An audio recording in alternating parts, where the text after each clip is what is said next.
નમસ્કાર દર્શક મિત્રો, ટાઈમ્સ ઓફ સંદેશ ન્યૂઝમાં આપનું હાર્દિક સ્વાગત છે।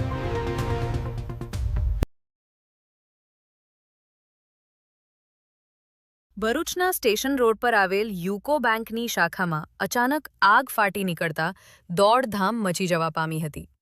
4 ફાયર ફાઇટરોએ ભારે જેહમ બાદ આગ પર કાબૂ મેળવ્યો હતો। ભરૂચના સ્ટેશન રોડ પર આવેલા શાલીમાર કોમ્પ્લેક્સમાં સ્થિત યુકો બેંકની શાખામાં અચાનક આગ ફાટી નીકળતા વિસ્તારમાં અફરાતફરીનો માહોલ સર્જાયો હતો। આગમાંથી નીકળતા ધુમાડાના ગોટેગોટા દૂર સુધી નજરે પડતા સ્થાનિક લોકોમાં ભય ફેલાયો હતો। ઘટનાની જાણ થતાં જ ભરૂચ નગર સેવા સદનના ફાયર ફાઇટરો તાત્કાલિક સ્થળ પર પહોંચી ગયા હતા। લગભગ 4 ફાયર ફાઇટરોએ પાણીનો મારો ચલાવી આગ પર કાબૂ મેળવ્યો હતો, જેના કારણે વધુ નુકસાન ટળ્યું હતું। પ્રાથમિક માહિતી અનુસાર બેંકમાં રહેલ મહત્વપૂર્ણ દસ્તાવેજો આગમાં બળી ખાખ થઈ ગયા છે। આગ લાગવાનું મુખ્ય કારણ શોર્ટ સર્કિટ હોવાનું અનુમાન વ્યક્ત કરવામાં આવી રહ્યું છે, જો કે હજી સુધી સત્તાવાર રીતે કારણ સ્પષ્ટ થયું નથી।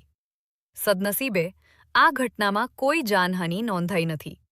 આગ લાગવા પાછળનું ચોક્કસ કારણ જાણવા માટે વધુ તપાસ હાથ ધરવામાં આવી રહી છે।